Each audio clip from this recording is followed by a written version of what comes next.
ngaha turaje nyagasani turakwitabye karame ahangaha kuri buri munsi kuko uduhamagaye kugira ngo utugirire neza maze kuko udukize ku neza yawe ku izina ry'Imana Data na Mwana na Roho Mutagatifu amen. Amahoro bana b'Imana, ni muhumure, Imana ije kudukiza, irifuza ko twakora ugushaka kwayo kuri uyu wa kane w'icyumweru cya gatatu gisanzwe tariki 26 Mutarama 2023, ubwo duhimbaza abatagatifu Tito na Timote abepiskopi. Isomo rya mbere tujye kuzirikana turarisanga mu ibaruwa yandikiwe Abahebureyi umutwe wa 10 umurongo wa 19 kugeza ku 25. Bavandimwe, dufite ubwizere buhagije bwo kuzataha mu ngoro ntagatifu tubikesheje amaraso ya Kristo. Yaduhangiye inzira nshya kandi nyabuzima ihinguranye umubambiko, ari byo kuvuga umubiri we. Tukaba dufite umuherezabitambo uhebuje uyobora inzu y'Imana. Nitumwegerane rero umutima ugororotse n'ukwemera guhamye, dufite umutima wakijijwe inkeke yose y'icyaha n'umubiri wuhagijwe amazi asukuye. Nitwikomezemo amizero yacu tudacogora, kuko watugiriye amasezerano ari dahemuka. Bamwe bajya bita ku bandi, duterane umwete mu rukundo no mu bikorwa byiza. Ntitukihunze amakoraniro yacu nguko bamwe babigizemo akamenyero, ahubwo niturusha guterana inkunga cyane cyane ndetse ubwo mubona ko umunsi wa Nyagasani wegereje. Iryo ni ijambo ry'Imana. Zaburi ya 24. Dore imbaga itabarika y'abagushakashaka. Isi niyo Uhoraho hamwe n'ibiyirimo, yose niye hamwe n'ibituyeho byose. Niyo yitendetse hejuru y'inyanja, anayitereka hejuru y'inzuzi ubutayegayega. Ninde uzazamuka ku musozi w'Uhoraho maze agahagarara ahantu hatagatifu? N'ufite ibiganza bidacuma n'umutima usukuye, ntararikire na busa ibintu by'amahomvu. Uwo azabona umugisha w'Uhoraho n'ubutungane bukomoka ku Mana umukiza we. Bene abo nibo bagize ubwoko b'abamushaka, bagashakashaka uruhanga rwa Mana ya Yakobo. Dore imbaga itabarika y'abagushakashaka. Nyagasani Yesu nabane namwe. Amagambo mu Ivanjili ntagatifu kwanditswe na Mariko umutwe wa 4 umurongo wa 21 kugeza ku 25. Muri icyo gihe Yesu yongera kubwira abigishwa be uyu mugani ati: harya bazaniye itara kugira ngo baryubikeho ikibo cyangwa barishyire munsi y'urutara, si ukugira ngo rishyirwe ku gitereko cyaryo? Koko rero nta gihishwe kitazahishurwa, nta n'ibanga rizahera ritamenyekanye. Ufite amatwi yo kumva niyumve. Arongera aravuga ati: mwitondere ibyo mwumva. Igipimo muzageresha ni nacyo namwe muzagererwamo, ndetse muzarengerezwaho. Kuko ufite byinshi azongererwa, naho ufite bike nabyo akazabyakwa. Iyo ni Ivanjili ntagatifu. Kuko ufite byinshi azongererwa, naho ufite bike nabyo akazabyakwa. Bakristo bavandimwe, Yezu Kristo akuzwe. Ahangaha tugeze ni Nyagasani uduhamagara kuri buri munsi kugira ngo atugirire neza. Rero icyo twasaba, turasaba Imana gukora ugushaka kwayo, tukumva icyo igiye gutubwira, maze koko tugakora icyo Imana ishaka, aho gukora icyo wowe nanjye dushaka, gukora icyo Imana ishaka. Kuri uyu munsi mukuru w'abatagatifu Tito na Timote abepiskopi, bakaba n'abasangirangendo ba Pawulo, abana ba Pawulo narinjye kuvuga muri batisimu, cyangwa abana ba Pawulo abyara mu kwemera. Abo ngabo bashyizweho na Pawulo nk'abakuru b'ikoraniro, nabo ubwabo bakongera bakagenda bashyiraho abandi bakuru b'ikoraniro. Kubw'iyo mpamvu tugende ku masomo matagatifu tugiye guhimbaza none hamwe n'abatagatifu duhimbaza Tito na Timote, tujya kuzirikana ku ngingo iryoshye cyane igira iti: kwagura umuryango w'abana b'Imana. Wowe nanjye duhamagare kwagura umuryango w'abana b'Imana. Rero icyiza ni uko utabyegeka kuri uyu cyangwa kuri uriya, ahubwo nawe ukumva ko uhamagare kwagura umuryango w'Imana. Nuko rero buri wese wageze ahangaha kuri buri munsi uze gusohoka ufite umutima mwiza, umutima utari ubugugu, utarimo kwikunda ahubwo urimo gukunda abandi, utarimo kwishyira ndetse no kwizana, ahubwo no kwita no ku by'abandi, gukunda abandi.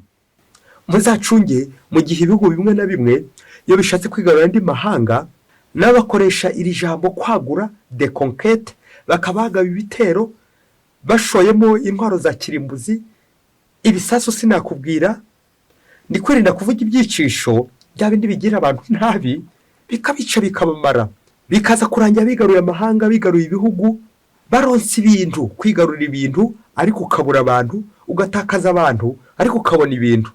Ibyo bibere hirya kure cyane, muri ibyo bihugu byo hirya kure cyane, ibyo bihugu byinshi cyane, aho hose uzabona hari intambara, bashaka ibintu aho gushaka abantu.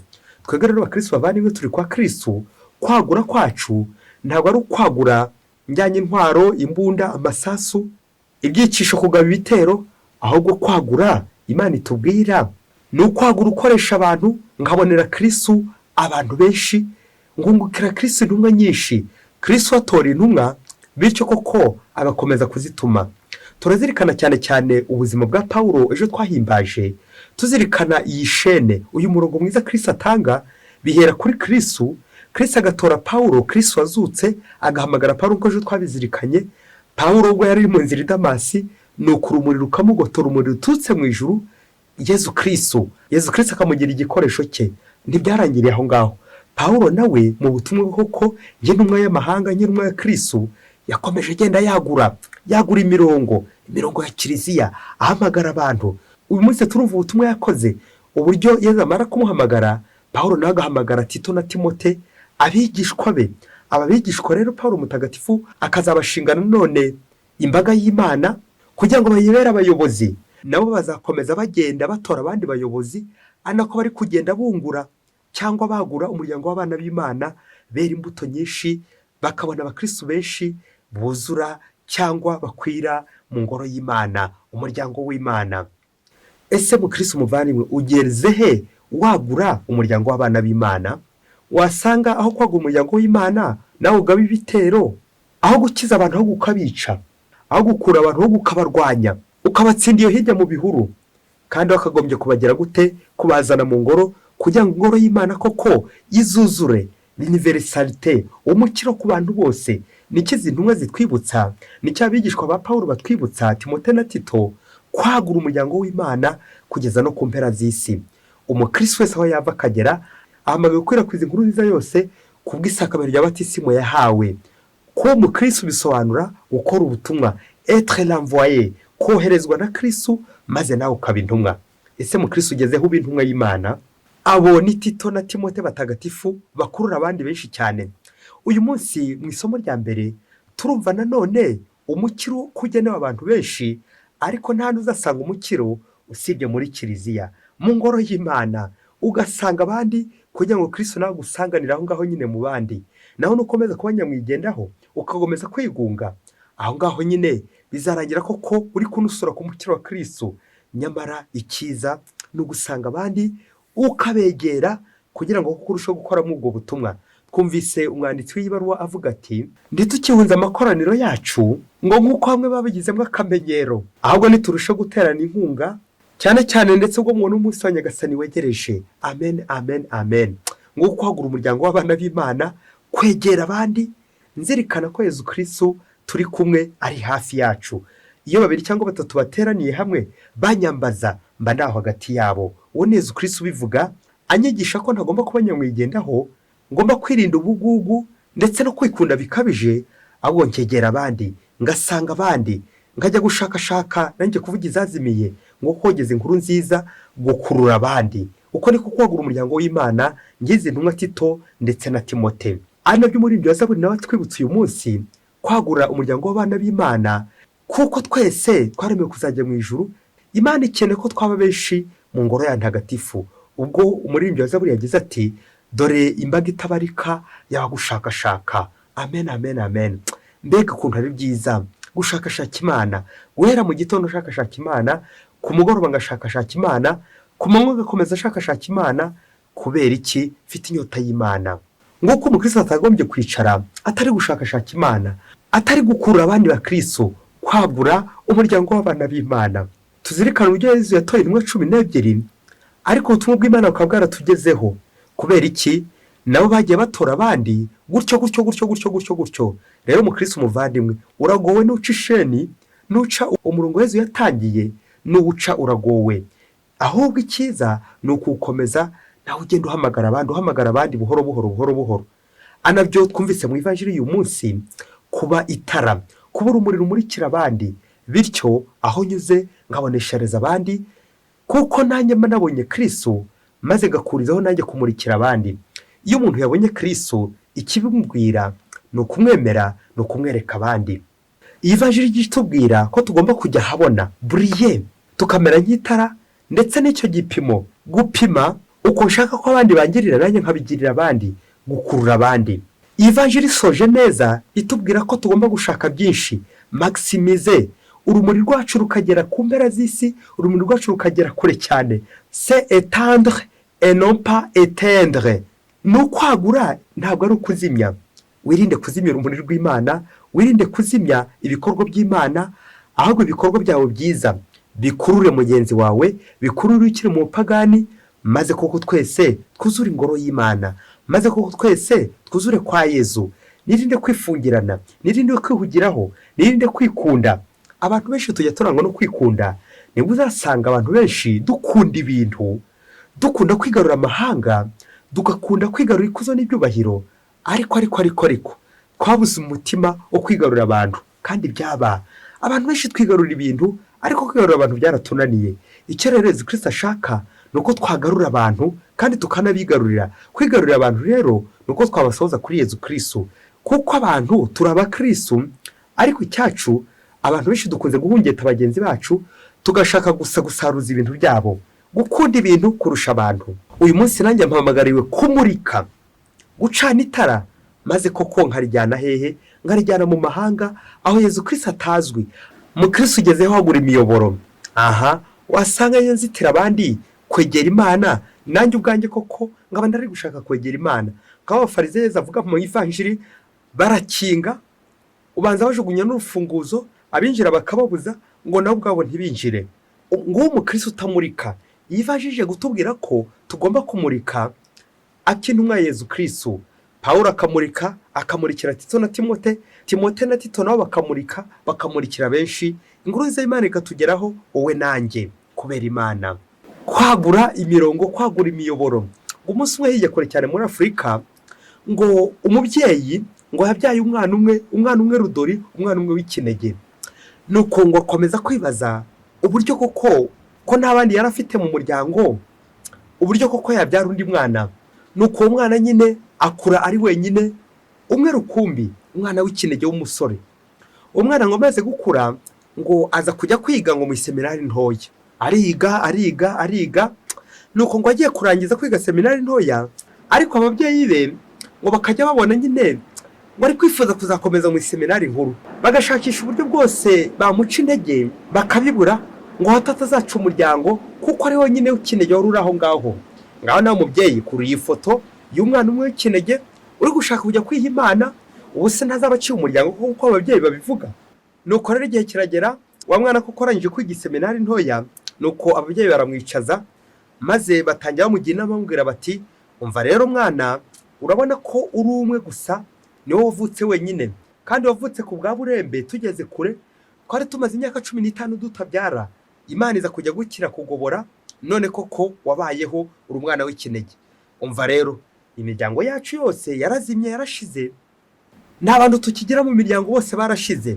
Ubu rero ahasigaye niwo kurokora umuryango, maze koko ukazabyara, kugira ngo ko wagura umuryango, kongeye tubone abantu benshi mu muryango, kuko umuryango wacu uri hafi kuzima nyine. Ngaho mufore nyuma y'izi nama z'aba babyeyi, niba uyu mwana koko azaba gikomeje kujya mu seminari nkuru, cyangwa koko azumva inama z'ababyeyi. Nuko ngo igihe kiza kugera koko wa mwana aza gukomeza seminari nkuru. Urumva ababyeyi ntago bashaka ko akomeza, kugira ngo koko akomeze yagura umuryango.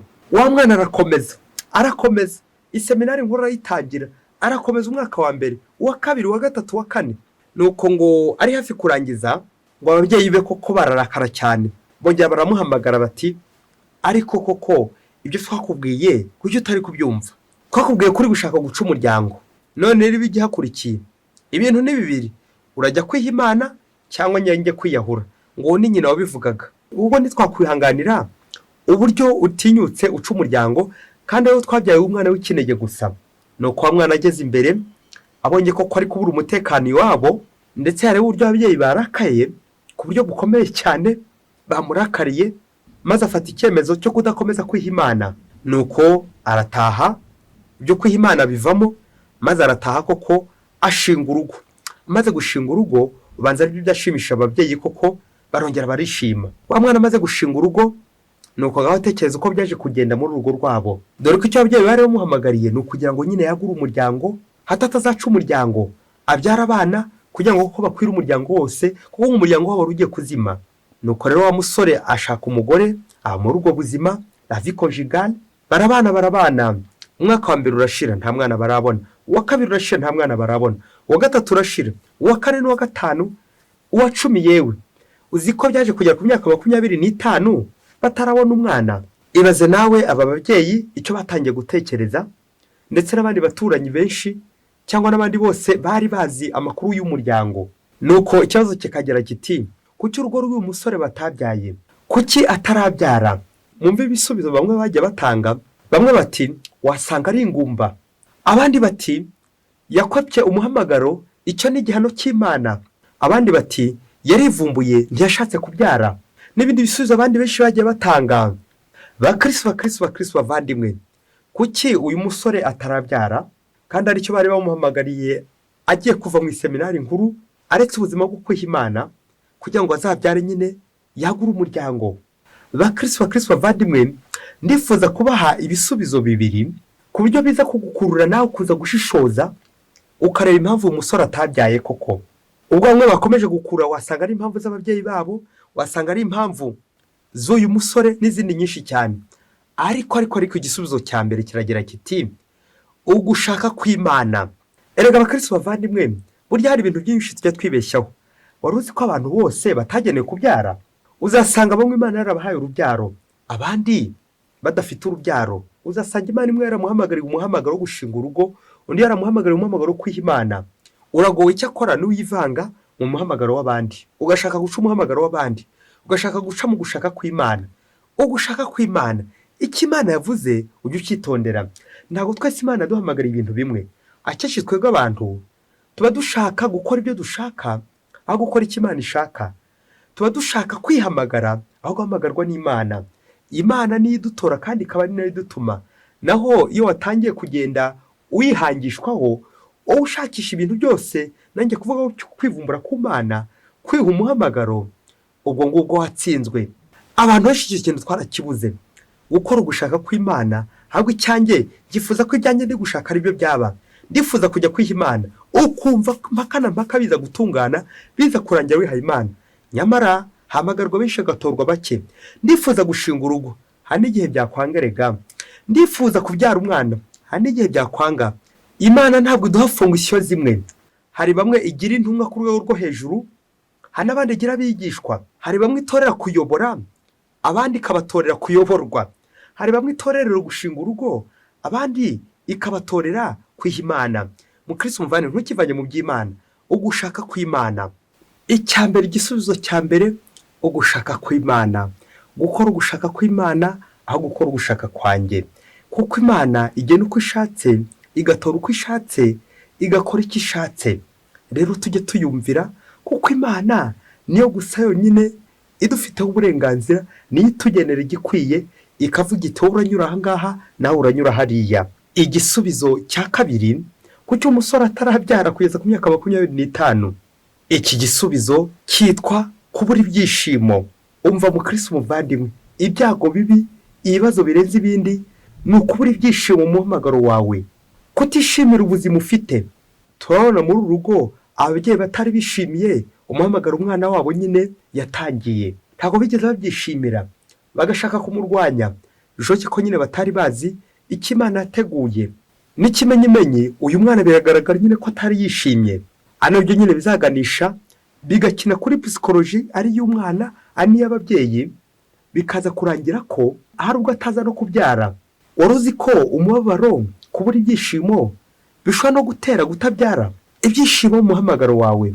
Ahangaha waza kumbaza uti, ese ko tubona abantu benshi bababaye, yewe hari n'abarakare benshi, ariko bakaza kubyara kandi bakabyara abana benshi? Aha, amahirwe ya hene ntabwo ariyo ya ntama. Nguko abakristo bavandimwe, uko imana itaduhamagara ibintu bimwe, buri wese imana ifite inzira yamuhamagariye kunyuramo, ariko icya mbere ni ibyishimo mu muhamagaro wawe. Igihe cyose uzabaho udafite ibyishimo mu muhamagaro wawe, biragoye ko hari undi warembuza, biragoye ko hari undi waratira umuhamagaro wawe, biragoye ko nyine hari undi wabona ngo gukurikira aho ngaho nyine umuhamagaro wawe. Niyo mpamvu icyo gisubizo cy'ibyishimo n'ubundi kigaruka ku gushaka kw'Imana. Iyo umuntu ari gukora gushaka kw'Imana, nta kabuza yishima mu muhamagaro we. Iyo umuntu ariho akurikiza amategeko y'Imana, agakurikiza ijambo ry'Imana, akaba itara akaba urumuri, nta kabuza arishima. Nari ngiye kuvuga akamurikirwa n'Imana n'ijambo ry'Imana, hanyuma nawe akamurikira abandi. Ngibi ibyishimo, itara abandi bakubona urumuri nabo bakabyishimira, kuko nyine mu urumuri koko ruvana abantu mu mwijima. Mukristo umuvandimwe, nujya mu buzima ukabona utabwishimiye, uzamenye ko aho ngaho nyine umwanzi sekibi ahiganje, umwanzi sekibi aganje aho ngaho, hari ikintu yaboshye aho ngaho kitarabohoka. Ibyishimo, ako kandi cy'ibyishimo ni ngombwa mu buzima kugira ngo wishimire aho uri, wishimire umuhamagaro wawe, unyurwe n'ukuri. Iyo umaze kunyurwa n'ukuri, nta kindi n'abandi ushobora kubahamagara bigakunda, kuko nyine abantu basigara babona ko nyine aho ngaho ari inzira nyabagendwa, hose barahagendwa. Nawe iyo bageze mu buzima ukarakara, ntabwo babona bagukurikira, kuko baravuga bati ubanza hariya ahantu uriya muntu ari, ubanza koko ari abantu babi, ari abantu b'abagome, nanjye sinahajya. Nawe umukristo umuvandimwe, wakubwira ko hariya baroga, wakubwira ko hariya bari kwica, ko biri kose ntiwajyayo. Wakubwira ko hariya ari ibitero, bya bitero nyine bishaka kwigarurira ibintu aho kwigarurira abantu, ntabwo nawe wajyayo, uzahunga, amaherezo uzahunga. Nguko abantu benshi tujya dutubya umuryango w'Imana, abantu benshi dukunze kwigundira, tukanusura impuhwe z'Imana, tukanusura ubukristo, tukanusura n'abakristo b'Imana. Kubera iki? Gushaka kuba nyamwigendaho, gushaka kwigunga, gushaka ngo mpaka icyo nshatse aba ari cyo gikorwa. Nashatse ko umwana wanjye anyura aha ngaha, mpaka ari ibyo akora, mpaka ari cyo azakora. Ndashaka umwana wanjye azigira iki ngiki, nyamara ukirengagiza ko hari n'ikindi Imana imushakira. Wasanga hari ikintu uri kumushakira, ariko n'Imana hari ikintu ugira gute yamushakiye. Icyiza rero, umubyeyi ufite ubushishozi, umubyeyi ufite ubwenge, ni numenya icyo Imana ishaka ku mwana we, kandi ako gakomeza kugikurikira, kuko umubyeyi niwe ufite nyine ubushishozi, akamenya icyo Imana ishaka ku mwana we. Ngo kwagura umuryango, naho kuba wavuka umwe mu muryango, ndagira ngo natwe twese turabyumvikanaho ko bitaza guhita byikora ngo ngiye kubyara abana benshi, ngiye kuzuza isi, ngiye gukomeza mbyare n'ibindi byinshi cyane. Ntabwo byikora. Ngezo za mvugo z'abantu b'abahakanyi, ninize kuvuga abapagani, batangira bati tujye gukora umwana. Nta muntu n'umwe ushobora gukora undi muntu. Abantu dufasha Imana kurema, naho gukora umuntu byo ntabwo wabishobora. Ibyo ni iby'Imana. Abantu benshi tujya twiha imirimo y'Imana, bikaza kurangira koko kubera ko ibyo kidakunze, bikaza kurangira dutangiye kwivumbura ndetse no kwivumbika, ubuhakanyi bukaza ari bwose. Nguko gutubya umuryango w'abana b'Imana, gutagura umuryango w'abana b'Imana. Abatagatifu Tito na Timote bavana nanjye kuvuga ubukristo kwa Pawulo, natwe batwigishe aho tunyuze kwera imbuto z'ibikorwa byiza byo kwagura umuryango w'abana b'Imana. Kwera imbuto ntabwo ari ukubyara ku mubiri gusa, ahubwo ni ukubyara abana b'Imana, kuko Pawulo mutagatifu abyara ba Tito na ba Timote, akababyara mu kwemera nabo bagakura. Gukora ugushaka kw'Imana, kugira ibyishimo mu muhamagaro wawe, ibyo bizadufasha kwegera Imana ndetse no kwigereza abandi, maze imbaga y'Imana koko ikayoboka Yezu Kristo umwami w'imitsindo. Abatagatifu Tito na Timote, mudusabire buri munsi. Mwese Imana ibahe umugisha, Imana Data na Mwana na Roho Mutagatifu. Amen. Padiri Masumbuko Ladislas wa Diyosezi ya Cyangugu.